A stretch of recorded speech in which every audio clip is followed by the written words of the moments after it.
Nutrition के बिना protein, fat, carbohydrate के हमारी बॉडी फॉर्म नहीं हो सकती। ओके, सो हमारा मेंटल स्टेटस एंड हमारी हेल्थ, फिजिकल हेल्थ दोनों हमारे न्यूट्रिशन पे डिपेंड करती है। अगर कोई बच्चा इरिटेट होता है बहुत ज़्यादा, तो वहाँ पे भी न्यूट्रिशन डिफिशिएंसी है, B12 डिफिशिएंसी है, ओमेगा फैटी एसिड डिफिशिएंसी है।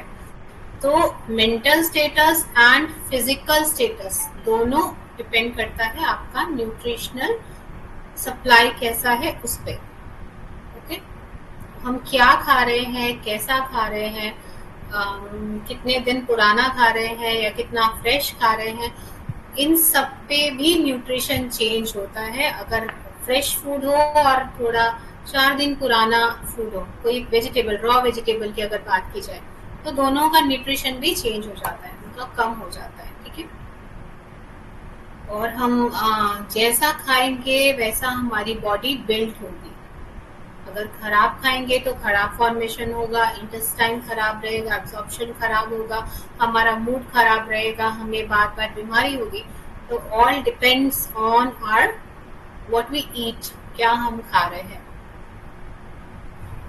आजकल काफ़ी बिजी लाइफ हो रही है, तो लोग काफ़ी शॉर्टकट्स कर रहे हैं, रेडीमेड खाना मंगा रहे हैं, तो मेंटल हेल्थ भी खराब हो रही है एंड बहुत सारे फिजिकल प्रॉब्लम आ रही है, क्रोनिक डिसीजेस बढ़ रहे हैं, हार्ट अटैक्स बढ़ रहे हैं। तो these are all behind this nutrition supply. पहले के ज़माने में जब हम छोटे थे, तो वो जो जनरेशन था हमारे पेरेंट्स वाला, तो वहाँ पे हार्ट अटैक्स बहुत रेयर होता था।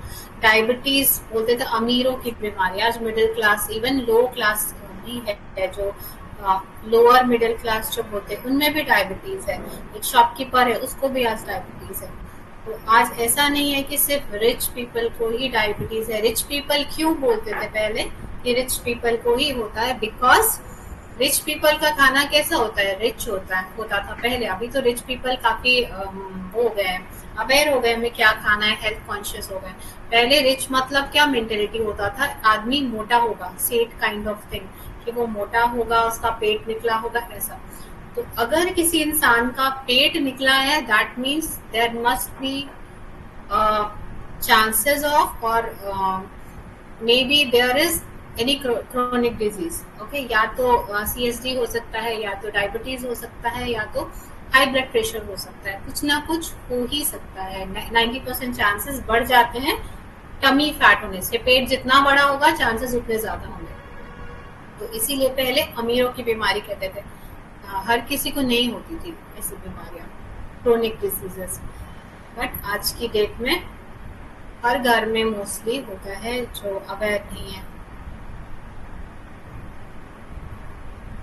So our health all depends on nutrition, हम कैसा खाना खा रहे हैं। So the diet consists of those food or mixtures of food is the amount of which are eaten daily, जो हम डेली खा रहे हैं, कितना अमाउंट खा रहे हैं, तो that is called our diet. A good diet provides adequate amount of all nutrition. Okay, अगर सही डाइट होगी तो हम, बहुत लोग बोलते हैं ना डाइटिंग कर रहे हैं, क्या डाइटिंग नहीं करनी चाहिए, अच्छा नहीं होता। कई लोग ऐसा भी बोलते हैं, मैं तो डाइटिंग नहीं कर रही। मगर डाइटिंग टर्म को बहुत खराब बना दिया गया है। हर किसी को एक डाइट फॉलो करनी चाहिए जो कि बैलेंस हो और हेल्दी हो। ओके, तो बैलेंस डाइट हर किसी को फॉलो करनी चाहिए। तो विदाउट एक प्रॉपर सप्लाई होना चाहिए हर एक न्यूट्रिशन का, जितना इनको रिक्वायरमेंट है।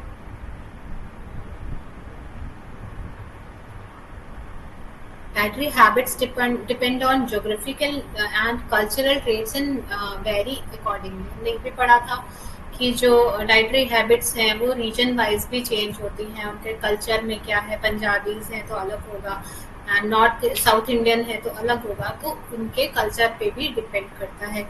लेकिन हम ऐसा नहीं कह सकते कि किसी का कल्चर का खाना बहुत खराब है।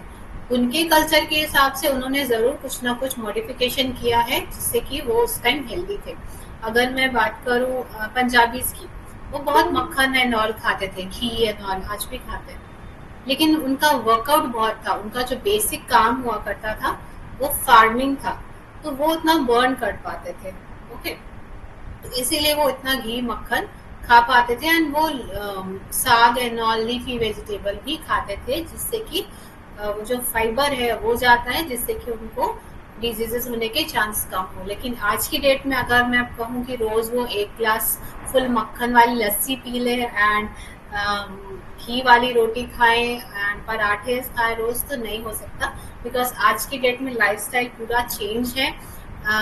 उनका उतना फिजिकल वर्कआउट नहीं होता। वो खेतों में जो बड़े बड़े जो फार्मर्स होते थे वो भी वॉक करने के लिए तो निकलते ही हैं, वो काम तो निकल वॉकिंग तो होता ही था। तो आज की डेट में कोई भी फिजिकल वर्क नहीं कर रहा है, मतलब अनपर्पसली नहीं कर रहा है, खुद से नहीं हो रहा है। उनको पर्पसली निकलना पड़ता है वॉक के लिए, या कोई जिम ज्वाइन करना पड़ता है, या कोई क्लासेस ज्वाइन करनी पड़ती है फिजिकल एक्टिविटी के लिए। जनरली लोग फिजिकल उतना एक्टिव नहीं होते। अगर हम हैवी वर्कर्स की बात ना करें, उनको छोड़कर सभी सेडेंटरी लाइफस्टाइल में है, सभी बैठ के ही काम करते हैं।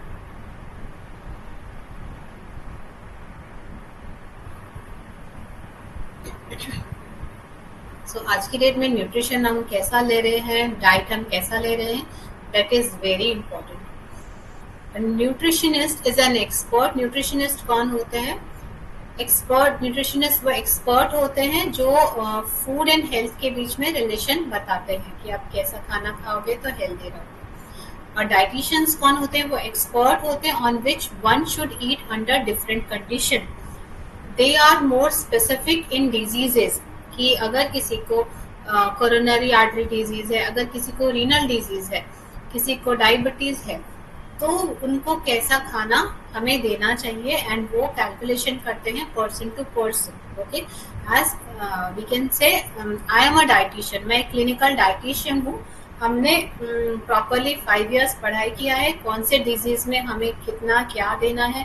अगर वही डिजीज में थोड़ा चेंजेस हो जाए, अगर मैं किडनी डिजीज की बात करूँ तो 2 चीजें होती हैं उसमें। पहले आदमी डायलिसिस में नहीं होता तो उसकी प्रोटीन हम बहुत कम देते हैं, और अगर वो डायलिसिस वाला हो जाए, वही किडनी वाला पेशेंट, तो उनकी प्रोटीन वैल्यूज इनटेक बहुत बढ़ानी होती है, 1.5 ग्राम per day.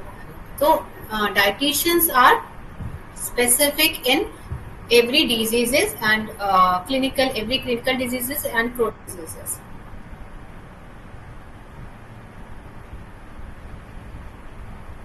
So we can say dietitians can be nutritionists, but nutritionists can't be dietitians. Function of food, food का क्या काम है? फंक्शन बहुत काम करता है, हमें सोशल गैदरिंग में इकट्ठा करता है। जब हम मिलते हैं तो फूड ज़रूर हमारा एक मिड अट्रैक्शन का होता है और एक कनेक्शन की चीज़ होती है।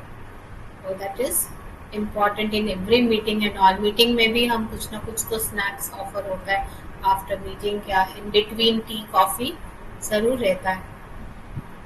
और फूड क्या करता है? हमारे मूड को अच्छा करता है, तो इसीलिए हर मीटिंग में कुछ ना कुछ अच्छा होता है। एंड एक फूड जो है वो लोगों को अट्रैक्शन का भी करता है। मान लीजिए कोई मीटिंग है जिसमें आपको इंटरेस्ट नहीं है कि अरे कौन जाएगा, मुझे तो ये पता है पहले से, मुझे इंटरेस्ट नहीं है, लेकिन अगर आपको लग रहा है वहाँ का फूड अच्छा होगा तो आप सोचेंगे थोड़ी देर के लिए चले जाते हैं, अभी कौन जाएगा बाहर से खाना मंगाने, या कुछ भी रीजन से चांसेस बढ़ जाते हैं फूड की वजह से उस मीटिंग में ज्यादा लोग होने के लिए।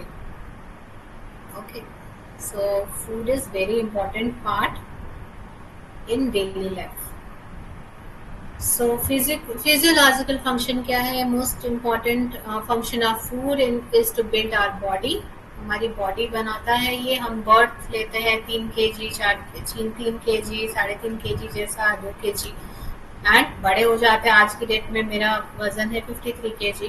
तो ये कैसे बना? रोज जो बचपन से खाना खाया उससे लेकर ऐसा बॉडी बना। अगर मैं वही बचपन से रोज फैटी एंड शुगरी थिंग्स, बचपन में तो मैं खाती थी एवरी शुगरी थिंग्स, तो अगर मेरी डाइट अभी तक बहुत गलत होती, after pregnancy and during pregnancy बहुत गलत होती, तो मेरा आज ये साइज नहीं होता, मैं शायद ओवरवेट होती, है ना।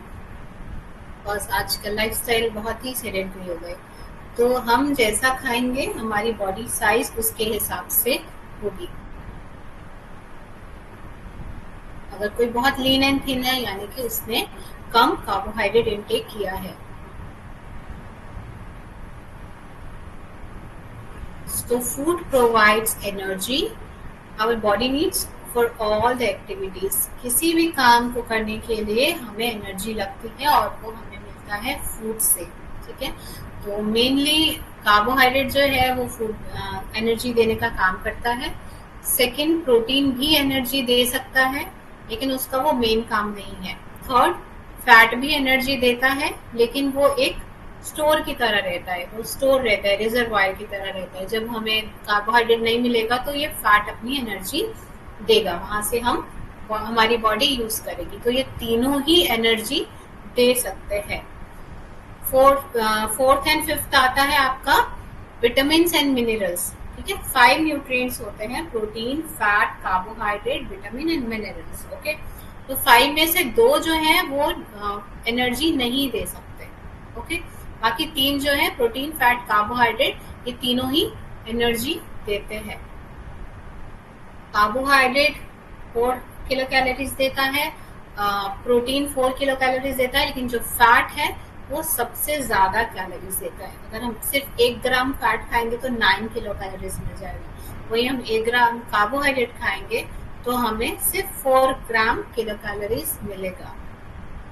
अगर हम सिर्फ 1 चम्मच, अगर मैं बोलूँ एक राइस स्पून जो होता है जिससे हम राइस खाते हैं 15 ml का होता है, तो 15 ml का ऑयल मैंने अपने खाने में, अपनी सब्जी में एंड रोटी में लगाने के लिए यूज किया घी। ओके, तो मेरे सिर्फ उस 1 चम्मच से कितनी कैलोरीज आ जाएगी? तो 15 into 9, ओके, तो around I think 145 kilo calories सिर्फ इतने से चम्मच से आ जाएगी। ओके, सो बहुत डिफरेंस है। वही हम अगर राइस खाएंगे, काफी ज्यादा क्वांटिटी में भी खाएंगे, तो हमें उतनी ज्यादा किलो कैलोरीज नहीं मिलेगी। ऐसा नहीं होगा कि 1 चम्मच राइस खाया और हमें इतनी ज्यादा किलो कैलोरीज मिल गई। We know that even when we sleep, so हमें एक चीज हमें क्या करनी है, अगर हमें कैलोरी कट डाउन करनी कहीं भी, तो सबसे पहले चावल रोटी पे मत जाइए, वो तो पेट भरता है ना। सबसे अगर बहुत कम रिस्ट्रिक्शन की बात आ रही है तो उनको छोड़ दीजिए, फैट पे जरूर ध्यान दीजिए, fat and sugars. We know what we even when we sleep, many of our body's activity continue like breathing, heartbeat, digestion, absorption of food. These keep us alive without any effort of our part and are called involuntary activities.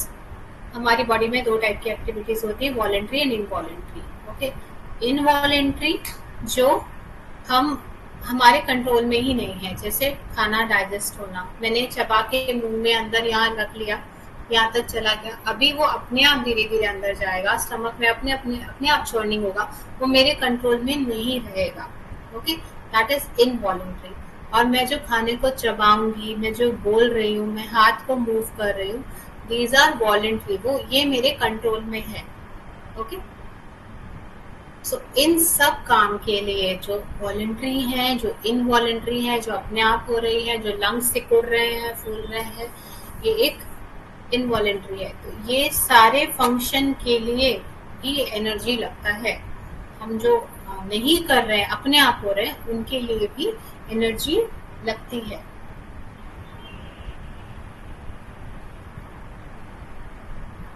और ऐसे काम दिन भर हो रहे होते हैं, 24 our ये चल रहे होते हैं। हमारा हार्ट बीट, हमारा लंग्स सिकुड़ना एंड रिलैक्स होना।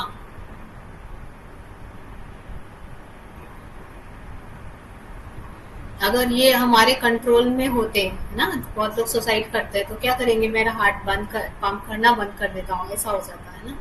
इसीलिए ये सब इनवॉलंटरी बनाए गए हैं शायद।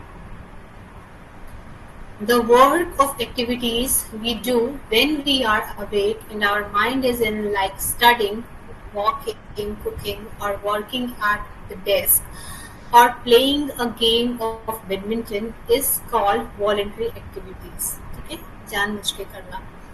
The amount of energy we need for all these depends on the kind of activity and the time the energy we spend doing it. Okay, अगर हम वॉक कर रहे हैं और अगर हम रन कर रहे हैं तो रन करने में एनर्जी ज़्यादा कंज्यूम होगी. ओके, अगर हम वॉक कर रहे हैं 30 मिनट्स और हमने वॉक किया 40 मिनट्स तो 40 मिनट्स में ज़्यादा एनर्जी कंज्यूम होगी.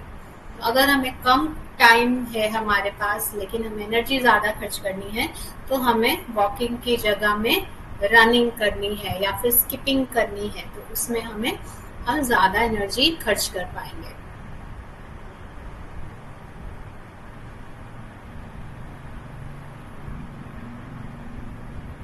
एंड बॉडी को काम करना बहुत ज़रूरी है. ऐसा नहीं है कि हम अगर मान लीजिए मैं बहुत लेजी हूँ, मैं नहीं काम करना चाहती, मैं बोलूँगी ठीक है मैं कम ही खाती हूँ, बहुत कम खाऊंगी एंड मैं काम कुछ नहीं करूँगी, मैं दिन भर बैठ के सो के रहूँगी और मैं काम कुछ नहीं करूँगी, तो क्या होगा? ठीक है, मैं मोटी नहीं होंगी. मैं अगर कम खा रही हूँ उतना ही खा रही हूँ जिससे मेरी से बॉडी का रिपेयर हो और मेरा जो इनवॉलेंट्री फंक्शन है वो हो जाए. ठीक है, लेकिन क्या होगा, मेरे मसल्स वीक हो जाएंगे, मुझ में ताकत नहीं रहेगी, मेरा जो डाइजेस्टिव सिस्टम है वो ठीक नहीं रहेगा, उसको भी मूवमेंट चाहिए. जो हमारा पेनक्रियाज है उसको भी मूवमेंट चाहिए अच्छे से इंसुलिन बनाने के लिए. तो बॉडी को मूवमेंट एंड एक्टिविटी चाहिए ही चाहिए.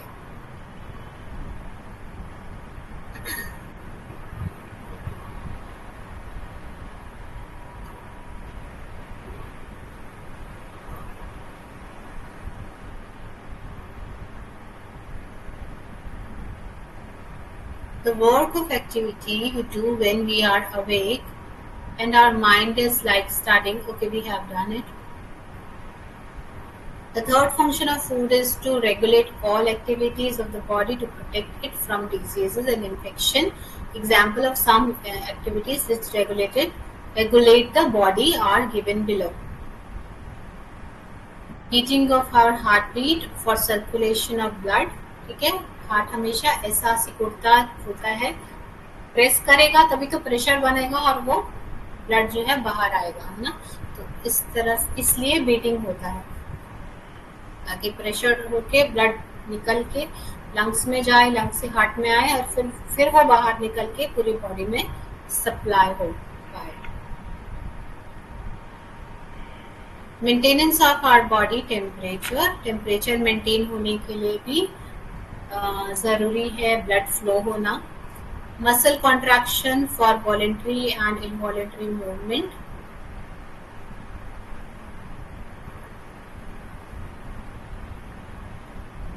मसल कॉन्ट्रैक्शन हमेशा होती रहती है, जैसे हाथ को मूव करने के लिए मसल लग रही है, बोलने के लिए मेरी मसल फेशियल मसल मूव कर रही है, कॉन्ट्रैक्ट कर रही है, रिलैक्स कर रही है. Removal of waste from the body of from the sweat, urine and faeces. Sweat मतलब पसीना, पसीने में भी काफ़ी डॉट एंड ऑल निकलता है, सॉल्ट निकलता है. यूरिन में बहुत सारा टॉक्सिक निकलता है जैसे कि यूरिया. फीसेस में, जिसको हम नॉर्मल लैंग्वेज में स्टूल या पॉटी बोलते हैं, तो उससे भी बहुत सारा जो भी वेस्ट बनता है वो इन तीनों से निकल जाता है बॉडी से. अगर ये नहीं निकलेगा तो ये पॉइजनस हो जाएगा हमारी बॉडी के लिए.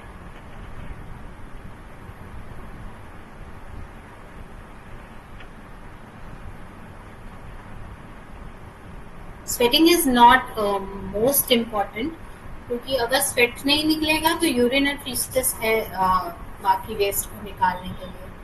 तो अगर किसी को स्वेट नहीं भी होता है, बहुत सारे लोगों में स्वेट ग्लैंड्स कम होते हैं, जैसे मेरे में स्वेट ग्लैंड्स बहुत ही कम है, बहुत ही रेयर चांसेस होते हैं जब मेरा स्वेट निकलता है. तो ऐसा नहीं है कि स्वेटिंग नहीं होगा तो कुछ पॉइजन अंदर रह जाएगा. तो यूरिन एंड फीसेस है जहाँ से हम जो वेस्ट है उसको निकाल सकते हैं. या ठंडी जगह में या दिन भर जो एसी में रहते हैं तो उनका स्वेटिंग नहीं होता है.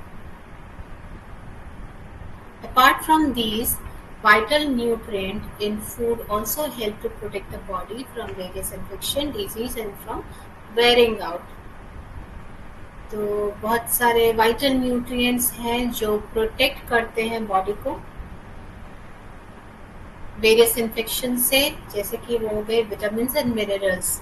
कुछ भी इन्फेक्शन हो, हमें सबसे पहले क्या याद आता है? विटामिन सी खाओ, है ना। कोविड के टाइम पे हर डॉक्टर पैरासिटामोल के साथ विटामिन सी चला रहा था। ठीक है, तो क्यों? क्योंकि वो हमारे इम्यून को बूस्ट करता है और इन्फेक्शन से फाइट कर पाती है उसके बाद body.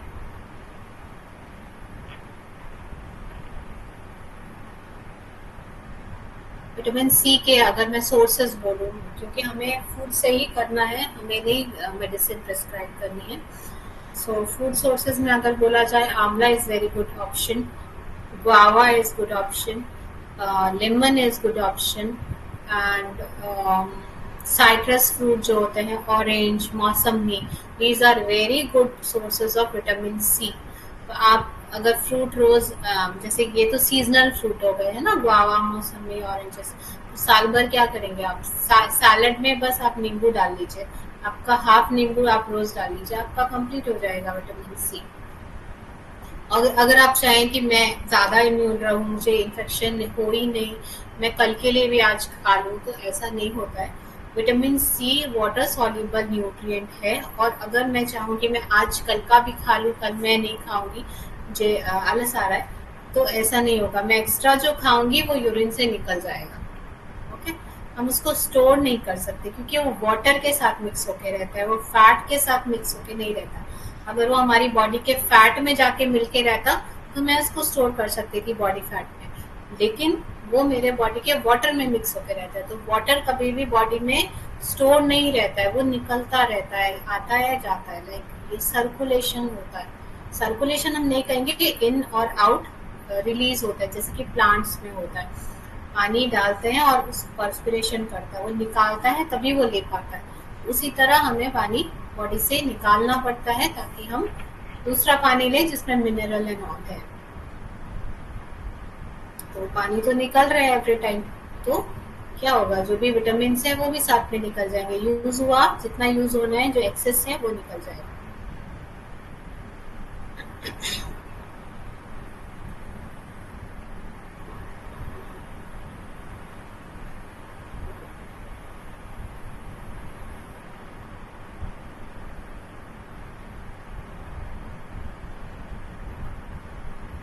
Now, psychological function. In addition to meeting of physical needs, the food also satisfies certain emotional needs, है ना। जब कोई बहुत दुखी रहता है, तो हम अगर उसको कुछ खिला दें या पानी पिला दें, तो उनको रिलैक्स फील होता है, तो एक इमोशन को भी अच्छा करता है। फिर कोई शुगरी थिंग्स देते हैं, तो उससे काफ़ी रिलैक्स फील होता है, स्ट्रेस रिलीज होता है। तो these include, but I don't, मैं नहीं रिकमेंड करती कि शुगर खाया जाए। टाइम टू टाइम खाना खाएंगे तो उससे भी आपको स्ट्रेस नहीं होगा। These include a feeling of security, love and attention। अगर हम किसी के लिए अच्छा खाना बनाते हैं, तो उनको लगता है कि हाँ, ये तो मुझे अटेंशन दे रहा है, that means I am important for him or her। We feel secure when we familiar food are served with are known as comfort food। अगर मेरे सामने अगर कोई इटालियन फूड प्रेजेंट करे, और मैंने काफ़ी दिन से इटालियन फूड ही खा रही हूँ, तो मुझे कंफर्ट नहीं लगा। I don't like Italian food. मेरा जो बेसिक इंडियन फूड है, मुझे उसी की आदत है। तो ज़्यादा से ज़्यादा हम चाइनीज़ खा लेते हैं या फिर थाई खा लेते हैं, बट इटालियन फूड जनरली लोग नहीं पसंद, लाइक कॉमन फूड नहीं पसंद करते कॉमन लोग। तो मुझे कंफर्ट नहीं मिलेगा, मुझे लगेगा बस करो, अभी मुझे इंडियन फूड दे दो, रोटी चावल मुझे चाहिए, है ना।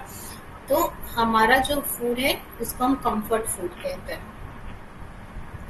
When a child comes from school, the mother knows that he or she is hungry and serves food। बच्चा भी इरिटेट होता है अगर खाना उसका समटाइम्स बोलता नहीं, कि समझ नहीं आता बच्चों को कि उसको भूख लगी है, वो सिर्फ इरिटेट होते हैं, चिड़चिड़ करते हैं या फिर रोते हैं, तो उन्हें कुछ समझ नहीं आता उन्हें क्या करना है। तो उस टाइम क्या होता है, हमें अगर फूड सर्व कर दे तो उनका मूड अच्छा हो जाता है, उनका क्योंकि शुगर लेवल मेंटेन रहता है, तो फिर उनका मूड भी अच्छा हो जाता है। Thus she expresses her love and attention Many times we miss our mother because of the attachment of her cooking, है ना. कभी बाहर रहते हैं कहीं और हॉस्टल में कहीं रह रहे हैं तो फिर हमें अपना घर का खाना याद आता है.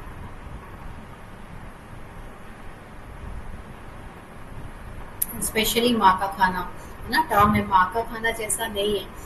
तो दैट इज वेरी इम्पोर्टेंट. क्यों माँ का खाना इतना इम्पोर्टेंट है? बिकॉज हमें उसकी हैबिट हो चुकी है. हमारा जो टेस्ट बड है, हमें बचपन से खाया है तो हमें वही अच्छा लगने लगा है. तो दूसरा जब मिलता है दूसरे के हाथ का खाना, हम एक दिन दो दिन खाएंगे लेकिन फिर लगेगा नहीं वो ही बेटर था, क्योंकि हमें उसकी आदत हो गई. हमारे टेस्ट बड उसी तरह से डेवलप हो गए. अगर आप किसी बच्चे को कुछ नया खिलाएंगे, है ना, तो उतना हो सकता है वो ना पसंद करे. लेकिन अगर वही खाना आप उसको 20 डेज तक कंटिन्यू करेंगे तो फिर वो खाना उसको धीरे धीरे अच्छा लगने लगेगा.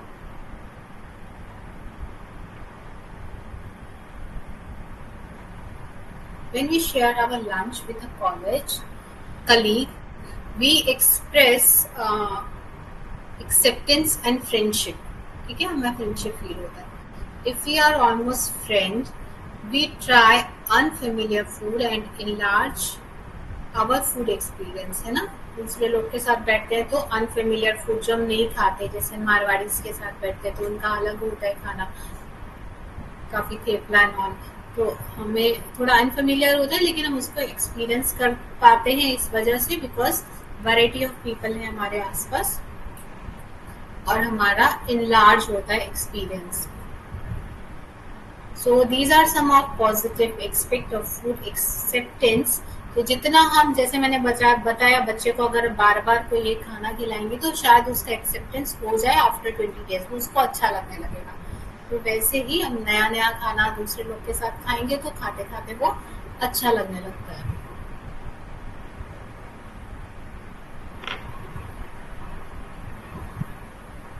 अगर कोई इंसान है हमेशा ब्लैंड फूड खाना पसंद करता है, ब्लैंड मतलब जिसमें मसाले तेल कम है, तो उसको वही अच्छा लगने लगता है.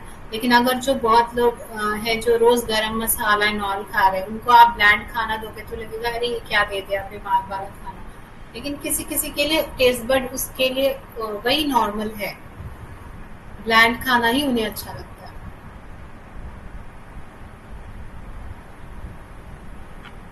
सो एक और ट्रिक होती है शुगर के लिए, जैसे शुगर आप जितना बढ़ाते जाएंगे आपका टेस्ट बड उतना उसको एक्सेप्ट करता जाएगा, है ना. उस शुगर में एक ऐसा पावर है कि आपको हैप्पीनेस देता है और उतना ज़्यादा आपको खाने के लिए पसंद आएगा.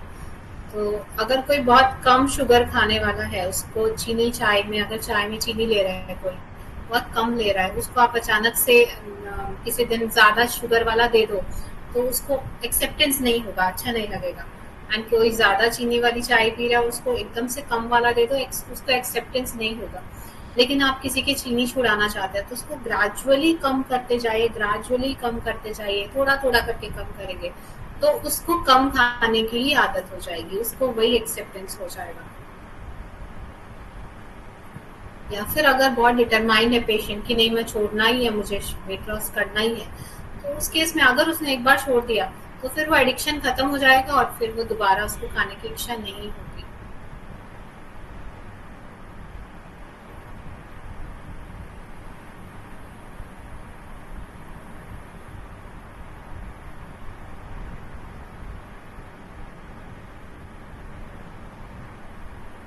सोशो कल्चरल फंक्शन, इसमें भी हमेशा हमारा फूड जरूर रहता है. कुछ भी फंक्शन में कुछ एक स्पेसिफिक फूड रहता है, कुछ एक फेस्टिवल का एक स्पेसिफिक फूड रहता है.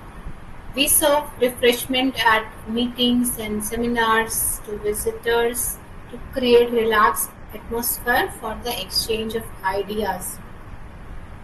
तो खाना खा के अच्छे से हार्मोन रिलीज होता है, अच्छा अच्छा, एंड फिर अच्छे अच्छे आइडियाज आते हैं.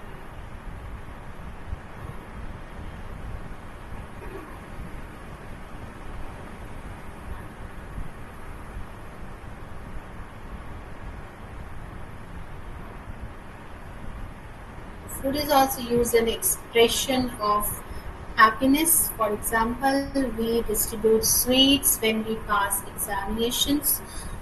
है ना, एग्जामिनेशन में अच्छे नंबर आते हैं तो मिठाई बांटते हैं, सब चीज़ें होती हैं. buy a car or when there is marriage, है ना, गाड़ी खरीदते हैं तो मिठाई बांटते हैं, पार्टी देते हैं, तो हमेशा फूड ही है जो चीज़ों को सेलिब्रेशन में हेल्प करती है. बिना फूड के कभी पार्टी हो सकती है ना, possible. In religious function like Easter, Ramzan, Razo, Nokai, etc., we make special preparation to distribute food offering. Thus, food helps to strengthen our social and cultural ties. तो हर एक कल्चर में कुछ ना कुछ है कि ये फेस्टिवल है, जैसे होली के साथ गुजिया का कनेक्शन है, पुआस बनते हैं, या फिर अगर बोला जाए साउथ इंडियन कुछ है फेस्टिवल, तो वहाँ पे ज़रूर राइस की कुछ डिशेस बनती हैं. तो हमेशा कुछ स्पेसिफिक फूड ज़रूर जुड़ा होता है किसी फेस्टिवल से.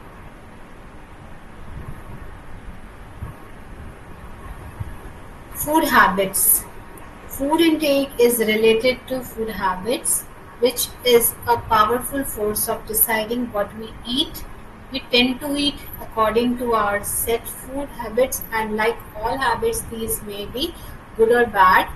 Formation of food habit have to be understood as that so that we can take appropriate measure towards building food habit. सो हमें फूड हैबिट को हमेशा अच्छा करना है, जिससे कि हमारा हेल्थ अच्छा रहे.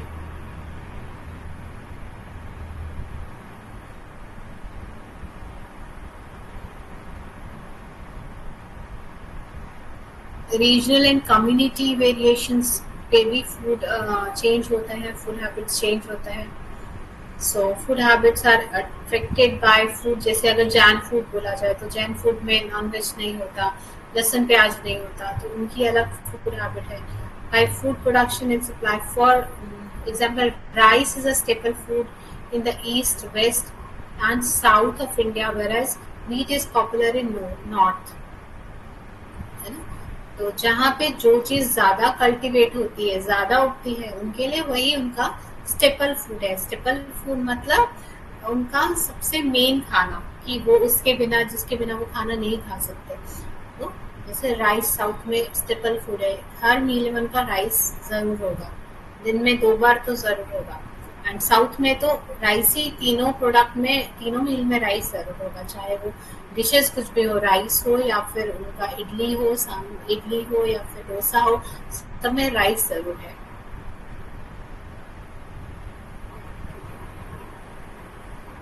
तो जहाँ पे जो कल्टीवेट होता है उसके हिसाब से उनका फूड बनता है. Even they think, South Indians don't think रोटी अच्छा नहीं है, उनको लगता है ये कौन खाएगा. वैसे अगर पंजाबीज की बात करें तो वो बोलते हैं चावल अच्छा नहीं है, वो कौन खाएगा. तो ऐसा मेंटेलिटी भी है. But we should eat variety of food, जिससे हमें वेराइटी ऑफ न्यूट्रिशन मिले. काफी सारे जो सेंटर में जो स्टेट्स है, वहाँ पे दोनों चीजें खाई जाती है. जहाँ पे दोनों चीजें होती हैं वहाँ पे दोनों चीजें खाई जाती हैं. एंड पहले ज़माने में तो बहुत सारे मिलेट हुआ करते थे, जो भी बहुत इम्पोर्टेंट होते थे खाना में, बाजरा, रागी एंड कोडो, बहुत सारे मिलेट भी यूज़ होते थे. लेकिन आजकल क्योंकि सब फार्मिंग काफ़ी लोग छोड़ चुके हैं और demand mostly wheat and rice की रही है, तो वही होने लगा. लेकिन अब लोग अवेयर होने लगे हैं हेल्थ को लेके. हम लोगों को बोल रहे हैं आप मिलेट खाओ, रागी खाओ, बाजरा खाओ. अभी क्या हो रहा है, फिर से मार्केट में ये चीजें अवेलेबल होने लगी हैं, तो डिमांड हो रही है, तो फिर कल्टीवेशन फिर से हो रहा है.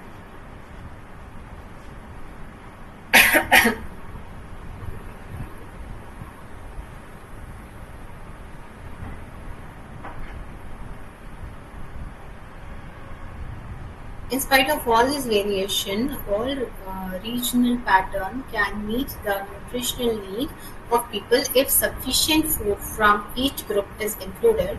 A particular food chosen and the way it is prepared and seasoned is a matter of personal choice. तो हर एक का सीजनिंग अलग अलग होता है. सोशल कस्टम्स लाइक अगर सीजनिंग की बात करें हम तो ऑयल साउथ में वो लोग कोकोनट ऑयल से सीजन करते हैं। हम जो मिडल में है वो लोग मस्टर्ड ऑयल यूज करते हैं। समटाइम्स घी यूज करते हैं। तो जहाँ पे जो ज़्यादा होता है हम उस चीज़ को फूड में यूज करते हैं। Social customs like when and with whom and what to eat will affect our exposure and hence our acceptance pattern.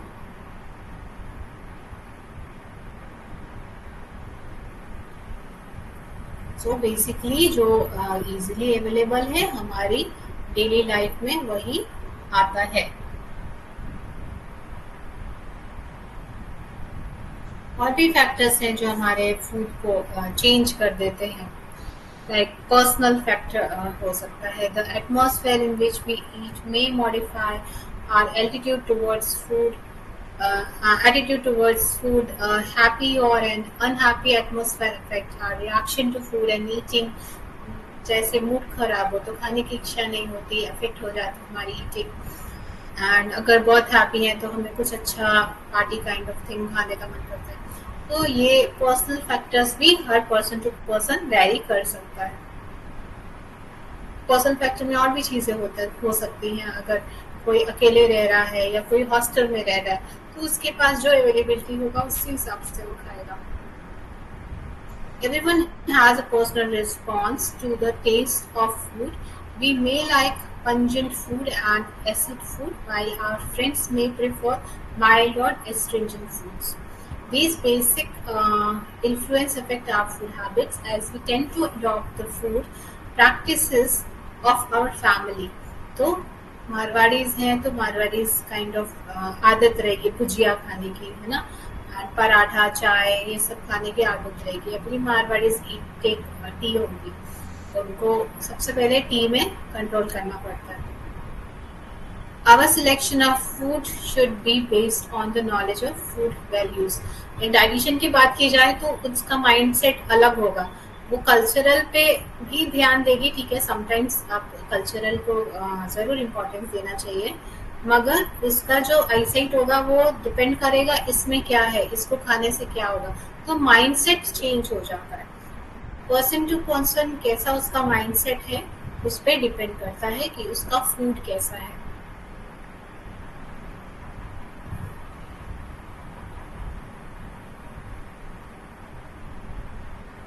Food selection उस हिसाब से हो जाता है। अगर हम कुछ नॉलेज नहीं है न्यूट्रिशन का तो हमारा जो कल्चर में है, हमें जो टेस्ट बड्स बचपन से जो बनाया गया टेस्ट बड्स ऐसे डेवलप हुए, हमें वही खाने का इच्छा करेगा ज़्यादा। एंड कुछ फूड्स ऐसे भी हैं जिसके लिए हमें प्रैक्टिस करने की ज़रूरत नहीं होती है। वो ऐसे उसमें कंपोनेंट्स हैं जो आपको एडिक्ट करते हैं, दोबारा खाने की इच्छा को बढ़ाते हैं।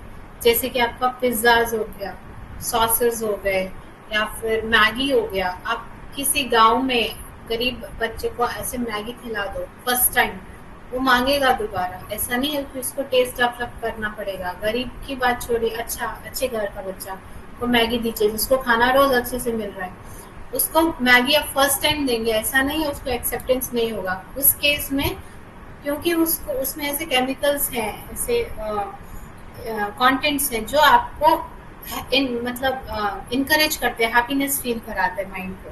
तो फिर उसको डिमांड वो दोबारा करता है, उसको एडिक्टेड हो जाएगा कि नहीं मुझे खाना है मैगी। काफी फूड ऐसे भी हैं जिसके लिए उनको हैबिट करने की जरूरत नहीं होती है।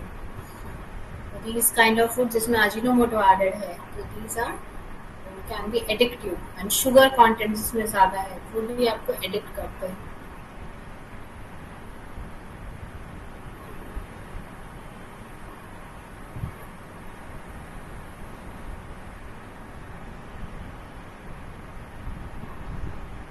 Our selection of food should be based on the knowledge of food values. Convenience of food preparation also affect food habit of the present generation. Convenience के हिसाब से भी लोग खाना बनाते हैं। अभी कौन इतना मेहनत करके इतना वैरायटी करेगा, सलाद काटेगा, सलाद छोड़ देते सिर्फ चावल सब्जी खा लेते हैं। तो ये भी चीज़ें डिपेंड करती हैं कि आपका कन्वीनियंस नहीं होगा तो आप नहीं करेंगे।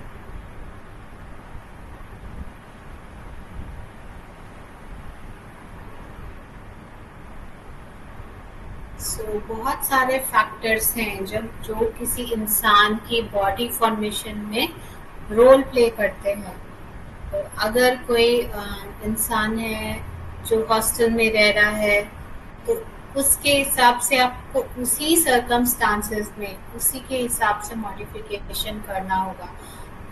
अगर कोई इंसान बोल रहा है बहुत लेजी है, खाना नहीं बना सकता, तो फिर उसके हिसाब से आपको मॉडिफिकेशन करना होगा। रेडीमेड आइटम्स में मैक्सिमम जगह जो कन्वीनियंट हो वैसे फूड में सोचना पड़ेगा। तो सिर्फ अब अगर आप बताओगे नहीं आपको ये ही खाना है, इससे ही आपका वेट लॉस होगा या इससे ही आपका डायबिटीज क्योर होगा, ऐसा नहीं है। आपको पर्सन टू पर्सन मॉडिफाई करना पड़ेगा। अगर कोई ठंडी जगह में रहता है, लाइक सिक्किम के पेशेंट्स मेरे पास होते हैं, they don't want to eat salads, तो हम नहीं दे सकते उनको। वो बोलते हैं सैलेड खाने से बहुत ठंडा लगता है, वहाँ पे ऑल टाइम ठंडी रहती है। लाइक दार्जिलिंग एंड गैंगटॉक, ये सब पहाड़ के जो लोग होते हैं, तो बोल देंगे ठीक है, हाँ हाँ कर देंगे, but they don't eat. Like 3 बार बोला तो वो 1 बार भी नहीं खाएगा, हो सकता है 2 दिन में 1 बार खाएगा। तो उस केस में आपको उसका सब्स्टिट्यूट ढूंढना पड़ेगा। तो उसका हम सब्स्टिट्यूट क्या ले सकते हैं, आप उसी वेजिटेबल को थोड़ा सा बॉईल करके खा लो या सूप करके खा लो, उसको पानी के साथ बॉईल कर लो एंड फिर खा लो। तो क्या होगा, उसको ठंडी वाला चीज जो है कॉन्सेप्ट उसके दिमाग में कि मुझे ठंडा लगेगा गले में, वो नहीं होगा। लेकिन वो वेजिटेबल्स तो वही वेजिटेबल अंदर तो जाएगा। वो मैटर करता है कि आपको ध्यान देना पड़ेगा उसका टेम्परेचर क्या है, उसका वेदर क्या है, उसका अवेलेबिलिटी क्या है। अवेलेबिलिटी, क्योंकि जो सिक्किम के पेशेंट्स होते हैं वो लोग मिल्क नहीं लेना चाहते, बिकॉज हिल्स में मिल्क अच्छा अवेलेबल नहीं है, उनका ये रहता है प्रॉब्लम। तो हमें दूसरा सब्स्टिट्यूट उसका देना पड़ेगा मिल्क का।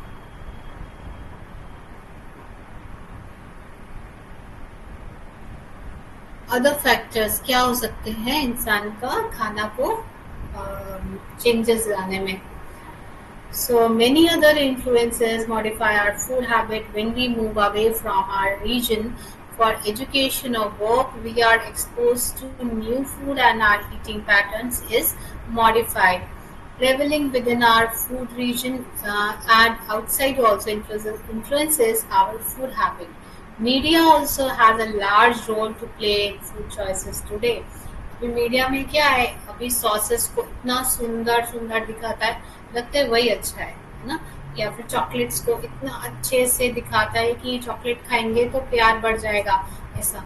तो ये सब क्या करता है, उस चीज के लिए मतलब बढ़ावा देते हैं कि हम किसी को चॉकलेट देंगे तो हमारा रिलेशन अच्छा होगा, बच्चे को देंगे बच्चा खुश होगा, तो उसको अवार्ड की तरह चॉकलेट देना है। But that is wrong. उनके पास तो बहुत बड़े बड़े MBA हैं, वो लोग तो एक्सपर्ट हैं कैसे बेचा जाए।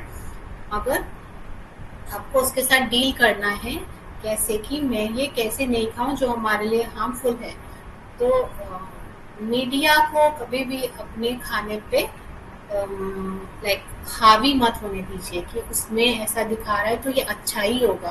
अपने टेस्ट बड से एंड अपने स्किल से सोचिए कि वो खाना सच में हमारे लिए अच्छा है कि नहीं।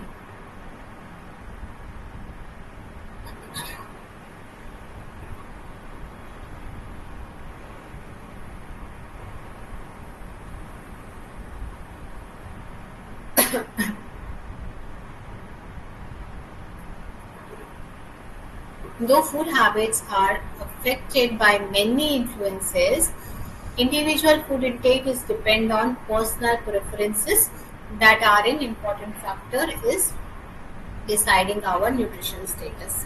With so many factors affecting our daily food intake, लेकिन अगर आप लाइक कॉन्फिडेंट है कि नहीं मैं गलत नहीं खाऊंगा, तो फिर आपको कोई मैनिपुलेट नहीं कर सकता, नहीं ये खा लो ये हेल्दी है। आजकल तो यूट्यूब भी बहुत मैनिपुलेट कर रहा है, क्योंकि बहुत सारे ऐसे भी हैं जो ऑथेंटिक नहीं है, जो नॉलेज नहीं रखते, फिर भी सब बोल रहे हैं, एक्टर्स भी सब बोल रहे हैं कि ये खाओ वो खाओ, है ना, जिनको न्यूट्रिशन की कोई नॉलेज नहीं है। तो अपना स्किल लगाना है, अपना दिमाग लगाना है कि आपके लिए क्या सही है, आपके बच्चों के लिए क्या सही है, इस पे रिजिड रहना है, जो सही है वो सही है। तो क्लास ऑलमोस्ट खत्म होने का टाइम हो गया है, 5 मिनट्स लेफ्ट है, अगर किसी को कुछ क्वेरी है तो पूछे।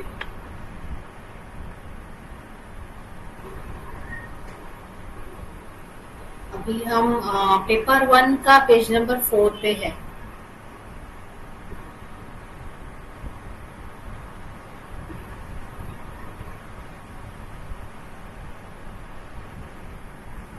आजकल तो बहुत सारे ऐसे प्रोडक्ट्स आ चुके हैं मार्केट में, क्योंकि जो फूड इंडस्ट्री है इसमें बहुत पैसा है।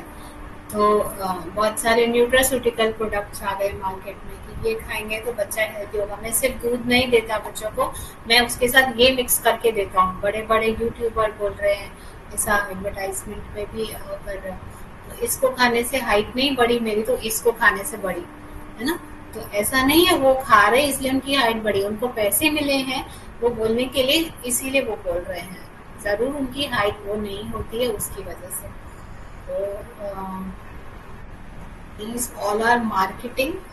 आपको प्रोटीन खाने से, कैल्शियम खाने से ही हाइट बढ़ेगी।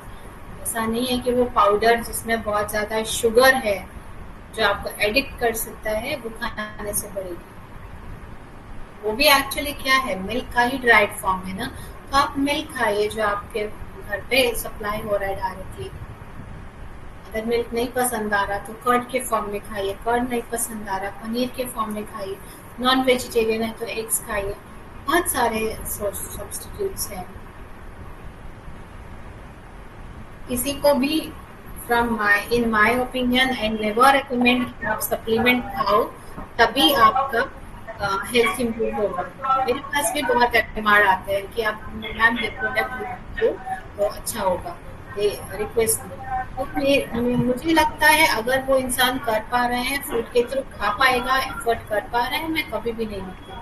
लेकिन जिस केस में पेशेंट को लग रहा है कि वो बहुत वर्किंग है, उसके पास टाइम नहीं है, केस में भी कुछ रेडीमेड फूड होते हैं नेचुरल, जैसे एंड रोस्टेड चना, पीन roasted peanut, roasted makhana, these are natural supplement, वो ले सकते हैं। फिर भी अगर वो उतना भी नहीं कर सकते, उस केस में I recommend supplements, but that should be ma'am हाँ या यही पूछना चाह रही थी मैं, मतलब जैसे किसी को डेफिशिएंसी होती है, जैसे आयरन की, विटामिन डी की, कैल्शियम की, प्रोटीन की, तो डॉक्टर्स भी रिकमेंड करते हैं सप्लीमेंट्स। तो फास्ट रिकवरी के लिए वो खाए जा सकते हैं ना, जैसे या फिर ऐसा होता है कि जैसे स्ट्रेंथ ट्रेनिंग करते हैं कुछ लोग, मसल जब ब्रेक होती है तो मसल रिकवरी के लिए प्रोटीन लेते हैं। तो प्रोटीन पाउडर जो मार्केट में मिल रहे हैं, बोलते हैं कि अच्छे ब्रांड का प्रोटीन पाउडर ले देखिए, सकते प्रोटीन हैं। पाउडर हमेशा आपको फार्मास्यूटिकल से लेना है, किसी को भी। जो स्पोर्ट्स की दुकान में मिल रहे हैं दे आर नॉट सर्टिफाइड, बहुत सारे सर्टिफिकेशन चाहिए होता है, ठीक है। बहुत सारे प्रोटीन पाउडर में स्टेरॉइड्स हैं जो हमारे लिवर के लिए, हमारे मसल के लिए अल्टीमेटली हार्मफुल है, किडनी के लिए हार्मफुल है। लिवर का एसजीपीटी एसजीओटी बढ़ा के कई जो मसल बिल्डर्स होते हैं ना, जिम जाते हैं, जिम में उनको ट्रेनर बोलते हैं ये खा लो, फिर उनका लिवर खराब हो जाता है, उसके बाद मेरे पास आते हैं मैडम ऐसा ऐसा हो गया। तो फिर सबसे पहले मैं उनका सप्लीमेंट बंद करती हूँ। लेकिन अगर वो डाइट से नहीं कर पा रहे, उनको मोस्टली सबसे इजी होता है एग्स खाना, एग वाइट्स, एंड वो नहीं कर पा रहे तो सप्लीमेंट्स ऐसे देने हैं जो फार्मास के पास है, फार्मास्यूटिकल्स जो केमिस्ट के शॉप में मिलते हैं, तो वो सर्टिफाइड होते हैं, उसमें काफी सारे सर्टिफिकेशन के बाद वो मार्केट में आ पाते हैं, तो दे आर सेफ। आप ऑनलाइन अमेजोन और ये सब से ना खरीदें तो बहुत अच्छा होगा। अगर आप ले रहे हैं कोई भी या किसी को भी रेकमेंड कर रहे हैं तो कभी भी ऐसा स्पोर्ट्स की दुकान से आई नेवर रेकमेंड आप खरीदें।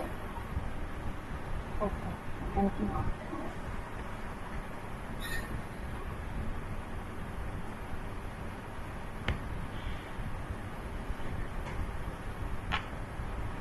सो I am going to end the class. आजकल आप देखते होंगे बहुत सारे फिट लोगों को भी हार्ट अटैक्स हो जाता है वर्कआउट के टाइम। तो उसके पीछे भी समटाइम्स ये जो सप्लीमेंट्स है ना वो भी रोल प्ले करते हैं। आपका जो आर्टरीज है उसको स्टिफ कर देते हैं, तो उसकी वजह से भी कई बार हार्ट अटैक होता है। तो जो सप्लीमेंट्स हैं वो स्पेशली जो हार्ट पेशेंट है और डायबिटिक हैं उनको अवॉइड करना चाहिए, उनको नहीं लेना चाहिए। जनरली जिम करते हुए या कुछ खेलते टाइम, स्पोर्ट्स के टाइम डेथ हो जाती है लोगों की हार्ट अटैक से, तो उनके पीछे ये भी स्टेरॉइड्स बहुत रोल प्ले करते हैं।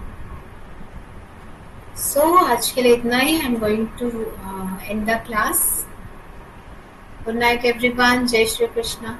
जय श्री कृष्ण। Good night. जय कृष्ण मैम। जय कृष्ण।